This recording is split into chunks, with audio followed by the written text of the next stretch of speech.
Okay, hello good people. I'm just here at home in my community and I thought, why not show everyone where we live? Because we see videos about every other thing about China, but we don't really see about where we actually live.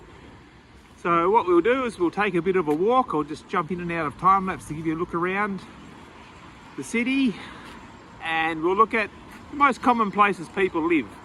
The only place I'll leave out is the villas. They're on the outskirts of the city and I don't have time to go there. But just think they're in like estates. They're pretty similar to probably where you live. There'll just be a house next to a house next to a house, like a suburb. They're very expensive. Normally they'd start at probably a minimum of around 1.5 million and up, depending on who develops the community or the development. And that's another thing in China. The communities are really dictated by who builds them, because some companies have a better reputation than others, and that means their community management is better as well. And I'll tell you a bit more about that as we go along. So sit back and enjoy.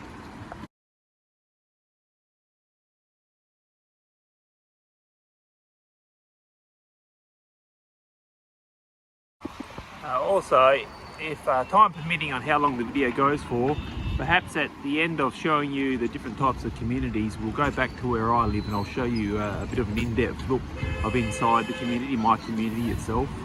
My community is probably just an average sort of community because I live basically in the inner part of the city, so I'm about 1.5 kilometres from the CBD. So to save costs, I didn't elect to buy a house in a real brand new community for obvious reasons.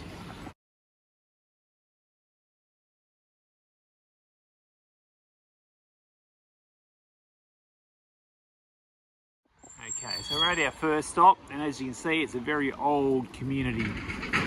These places are in the process of getting phased out as they have really run past their life expectancy, because at the time when they were built, the construction standards weren't as sophisticated or as high quality as now. But the irony is a lot of these places, because they're old, they're still located in some of the best suburbs and best parts of the city, because it's sometimes a difficult process for developers to obtain the land and to redevelop it. So we'll go in and have a look what's there or what isn't. Okay, so we're in the heart of the community. As you can see, it's just like a concrete jungle. There's really no foliage, no greenery, no shrubbery, no gardens. Very dull sort of place to live. All the apartments are barred in. On the bottom floors, it's generally to stop people from trying to get in, and on the top floors, it's usually if you had young children to stop them from jumping out. You won't see that on any modern sort of apartment. They all have these little storage spaces here because there are no elevators in these apartments. So generally people might put their bikes or e-bike in there to charge it up. Some people have refrigerators or freezers. The irony is sometimes these places are in some of the best parts of the city because they're so old, and sometimes people they'll buy them and the outsides look really rough, but on the inside they'll decorate it, make it like a brand new apartment. So the community management here would be very cheap. I would imagine probably 0.5 of an RMB, and I'll give you more of deep inside information about that a bit later on, what that all means. So let's move on to the next one. Okay, so the next community, these are resettlement communities. So you can see the buildings are much taller. There's a little bit more foliage around, and this is probably a step up from where we just went.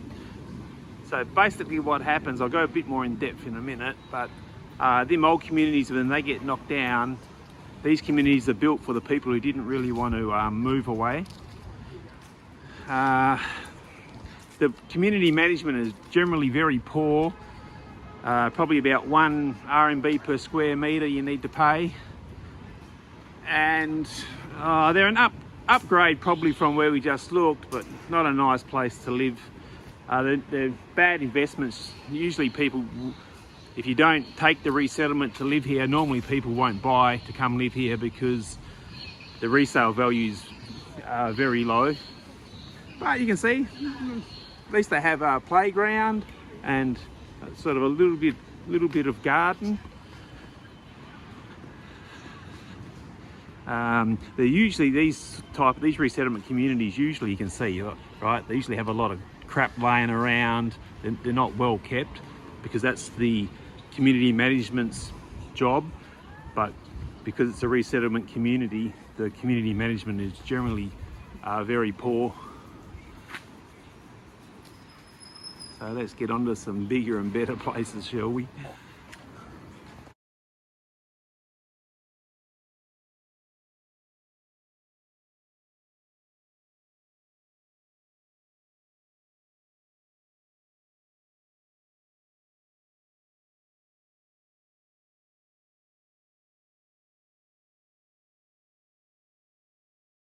Okay, this will give you a bit better of an understanding of what I was talking about when we're in the relocation settlement. Just forgive the background noise. There's a big construction site just behind me. So this, you can see the quality of buildings. If you look at this building, then compared to those buildings there, they look different, right? Just the quality, it's obvious to the eye, to the naked eye. So what would have happened is there would have been a very old community here that was due for redevelopment, and that was most likely state-owned land. So the requirement for the developer to obtain that land from the state, they need to allocate X amount of apartments for the people who didn't want to move. So when it comes time to be redeveloped, you basically have two options. One, you can take the money for whatever the market value is for where you live. So if you're in a good area but an old community and they say every square metre is worth 50,000 per square metre and you had a 100 square metre house, you'd get 5 million and you could go buy basically probably an apartment here and have some money left over. Or some people, they don't want to move, or maybe they're not going to get as good as offer as what I just gave the example of, so they'll prefer to stay. And what will happen is, depending on the size of your house, if you had a really giant house, you might get 2 small apartments in the resettlement community, and you just go into a lottery because you can't choose what floor you'll go on. When the time comes to allocate the apartments, you just go and basically you just get a number, and that will just tell you what floor, what apartment you live in. So generally these are built at the bare minimum, and they'll be segregated. They're not one whole community, like they'll be 2 individual communities. They'll have their own management, community management, and they'll be managed by the actual company who built the community itself. So there's a huge discrepancy in the quality of both communities. And generally now, for most modern communities, they'll be probably a minimum 25 up to 40 floors for most new sort of communities. So this is the place we just looked at in that overview. I explained the differences between the resettlement community and a more modern one. And now you can start to see quite an elevated jump in the quality of the living environment. Big open spaces, very well maintained gardens, extremely clean. If I had to have a guess, because it's so last year, so many gardens, and it's quite a big community, you probably have to pay around 3 to 3.5 RMB a square metre for your community management fee. It's quite a nice community.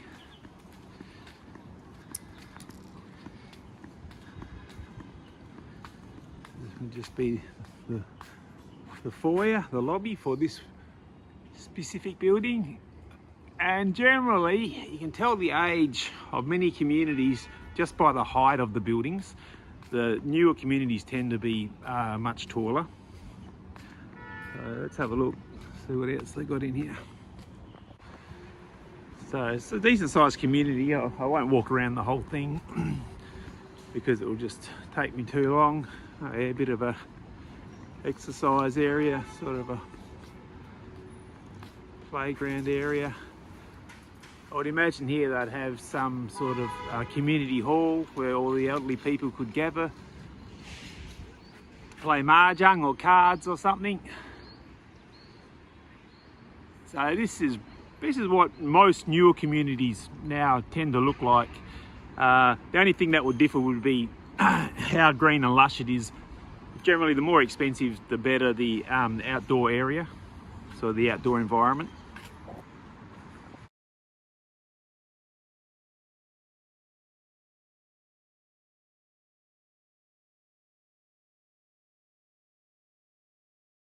Okay, we're back from where it all began. Now, I just showed you a couple of examples. There are obviously many more options available. In between the resettlement community and the expensive one I showed you, there are other apartments that are around 12 floors. The communities, they just say there would be in between the resettlement community and the nice community, like for quality, maybe a little bit similar to where I live. So I'll just show you around here. Okay, so we'll just start off. This is my community. There are 25 buildings. We have a big swimming pool. Some communities have pools, some don't. I would assume where we just went, they would have had a swimming pool, but I didn't see it, but I'm pretty sure they would have one. This community is quite good. The cars are only allowed to go on the outside perimeter of the community. Inside e-bike access only, and that's just the safety for everyone who's walking around. Now, any semi-modern community, basically they're very similar. The only thing that changes is just the quality of the environment and the community management service. So when it comes to parking's a bit of a problem in China, to be honest.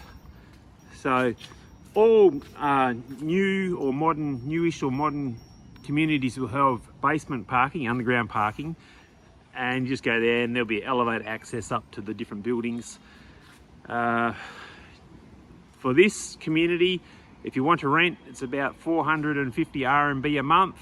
If you want to buy, it would range between maybe 175 to 225,000 per car spot if there were some available. And again, every community is different depending on obviously how expensive the community is. If you didn't want to pay either of those options, for this community you have the option where you can just park on the outside perimeter like I showed you on the overview, and that only costs you 60 RMB a month, but maybe not as convenient because you might not be able to park close to where your apartment is. All communities, they'll have your community gate manned 24/7. They have boom gates, and the only people who can enter are if you live here and you've registered your car, so the camera will just scan your number plate, you'll drive in, obviously it'll lift up and let you in. If you are a delivery person, like had a delivery truck or something, you can contact the community management and they'll give you access for the day. Now, to keep the video time down, I only showed you like a few examples. There are some more. There are sort of different qualities between the relocation and the more expensive one we saw, and then there's another tier above that now. It's becoming quite popular where you buy an apartment and you own the whole floor, but of course they're expensive, and generally they'd be starting at 1.5 million to $2 million, not Chinese RMB but actual US dollars. So I kept going on about community management, and this is one of our community management officers here, and what that entails or means is for every square meter you own, you need to pay a management fee, and they all differ, as I told you throughout the video so far. So where I live, it would be around 1.7, I think, per square meter, and you can pay that either monthly, quarterly or yearly, and that covers all the costs for managing the community, and that will mean all the gardening staff to maintain all the gardens and the foliage. Pays for your security because we have 24/7 security, to pay for the people who man the rubbish disposal areas, just the general upkeep. So all communities will have, well, modern sort of communities will have an exercise area or multiple exercise areas. This is just one of many for where we live. And generally the elderly will come down here and use them. Now these are sort of automated. You see there's a solar panel there. That one tests your heart rate. I've never used them. I don't actually know how to use them, to be honest, because it's in Chinese. But you use it and it will start talking to you. Let's see if it will talk to me or not. Yeah, you see. Yeah, we have badminton court, which is quite nice. I've never seen anyone actually use it though. Okay, some communities like mine have access to outside kindergartens from inside the community. It's not overly common, but it's not overly rare, if that makes sense. Because generally if people can make money and they can build a community kindergarten next to a big community, they will, and they'll take advantage of that. Some kids sitting on a ping pong table. And another thing for this community is actually if you live in these smaller buildings here,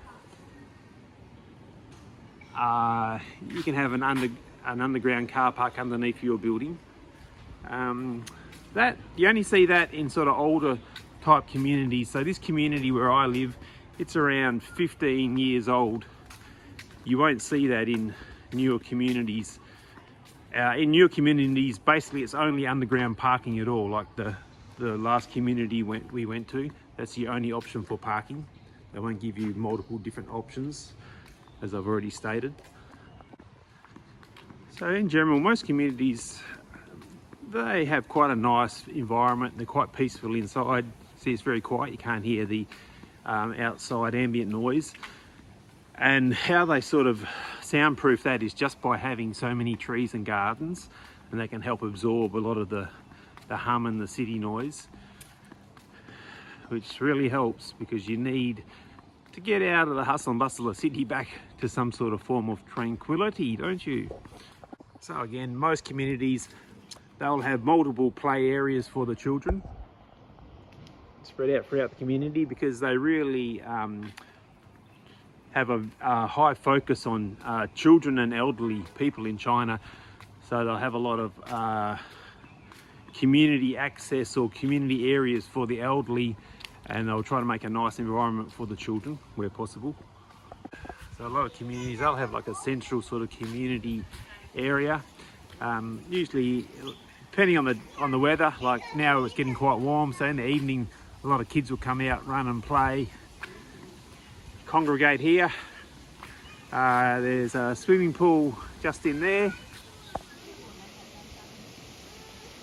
but it's empty at the moment because they only fill the pool up at the end of this month, and then they empty it in October, I'm led to believe. Now, why I'm a little bit vague about this community is I've only lived here for around 4 months. Prior to this, I lived in a very upscale community, but we had another child, so we wanted to upgrade, so we bought a bigger house here. Yeah, it's a good compromise. Like everything's about compromise. We're about 1.5 kilometres from the city CBD, city centre, and we wanted a very big apartment. So like I said, we have 175 square metres. So it's about finding that balance, because I didn't want to go spending millions of dollars to live in like a brand new community for a decent size apartment. So where this community really differs from other communities is they have, because it's a little old, I think it's about 15 years old, they still have room where they could allow some private enterprise. You won't see that in any new communities. Like in here, there's like a some sort of liquor store. Now another thing that is quite unique that I've never seen is in this community, what happens is they have these little holding stations for your packages and your mail, because we get sent so much stuff online, it's unbelievable. So basically what happens is your package will normally get delivered to your door, but if you're not home, sometimes they'll ask you, do you want to leave it at the door or not? Or they'll come and bring it here. Then you just take your package, you come and you scan it here, and it will take a photo of you, And then if you accidentally take the wrong package, they know, because they can match the code to the photo and your photo is matched to your apartment, and they can just come and knock on the door and politely say, excuse me, we believe you took the wrong package, and retrieve the package. Other places I've lived, what they'll do is they'll have a holding station outside of the apartment itself. Oh, strange. And they'll just put the package there and they'll give you a PIN code, and you just go to the box and you just pin it in, and then you can get your package. Another reason why we chose to live here, it's very good we have 2 children, it's good for children. Like in there you can have karate lessons, which is strange because it should be kung fu, but it's actually karate unless they said a misprint. There's like a spa. Go in there and get a spa. There's a dance studio. I believe there's a gymnasium. I'm not sure how you get access into it. Might get access into it there. However, for the gymnasium, the karate, dance, all this extra stuff, it's not commuted. It's not part of your community management fee. You got to pay individually for that.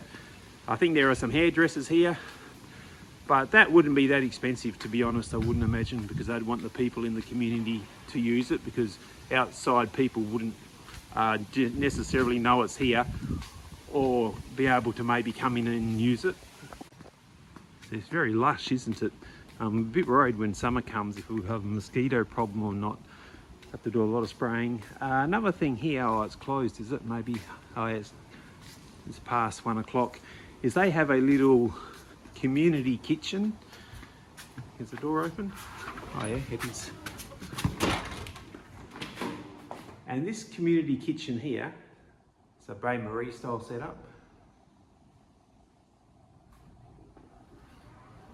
It's for the elderly people, and you can pay it. It says, well, they say they preference the retired and the pensioners, and you just pay 10 RMB and you can go there and eat lunch. Now that's extremely cheap, even for China. 10 RMB for a bain-marie style meal is very cheap. However, I did read that actually they prefer the elderly, but everyone's welcome. Now, I'm not sure if you'd have to pay a little bit more than the 10 RMB or not, but hey, I think that's great. Really looking after the elderly. China loves to look after the elderly and the young, as I stated before.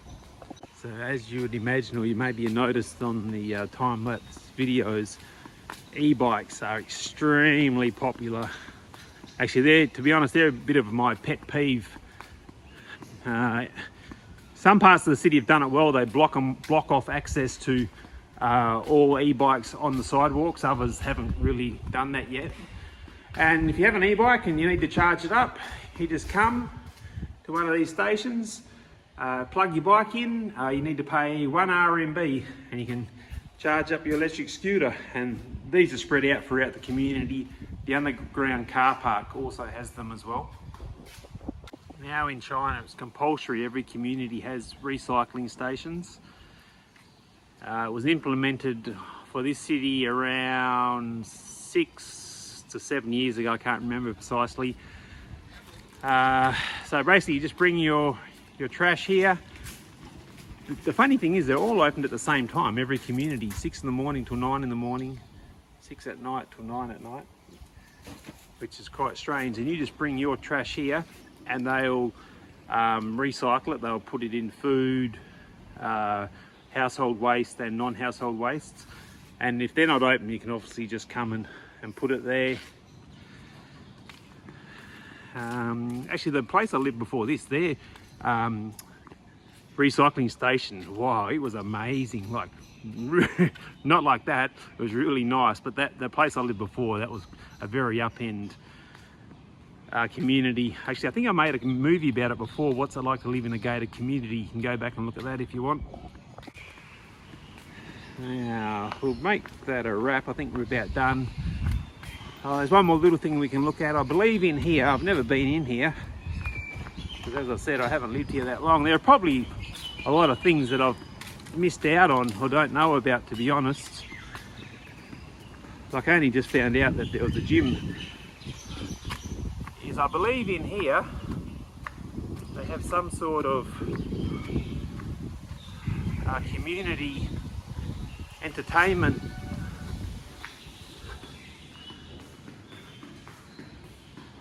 There's a television, ping pong table. Oh, okay. They have mahjong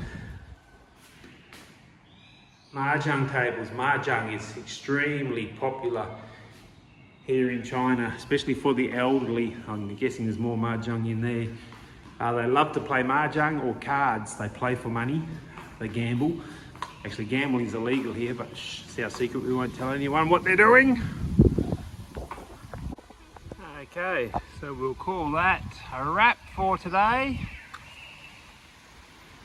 So this may or may not have been of use to you, as to be honest I don't put much effort or time into my videos. I'm pretty lazy. I just come up with an idea and try to knock it out as best as I can. So to be honest, I only just showed you a small part of places, different types of places you can live here in, well, my city at least. It would take me far too long if I was to cover every single type of community, because there are some mixtures in between the very lower tier to the upper tier, or even to where I am now. But I just wanted to give you the basic idea, so you can tell your friends a little bit about China if they're ever curious, or maybe you feel your own need of curiosity. So realistically, everything just comes down to the price and location, doesn't it? Because if you want to live in a very good location, the price is bumped, so now you need to make the concession, or want to pay an extreme amount of money to live in a good area, or pay a less amount of money but live in a poor area but maybe better conditions. So the biggest communities we saw are actually small compared to the communities on the very outer perimeter of the city, because the land is obviously cheaper, and because it's cheaper they can build far bigger communities. So some of those communities are perhaps 3-4 times bigger than my community or the other community, the really nice community we looked at. Some of them are massive. Okay, so until next time, take care.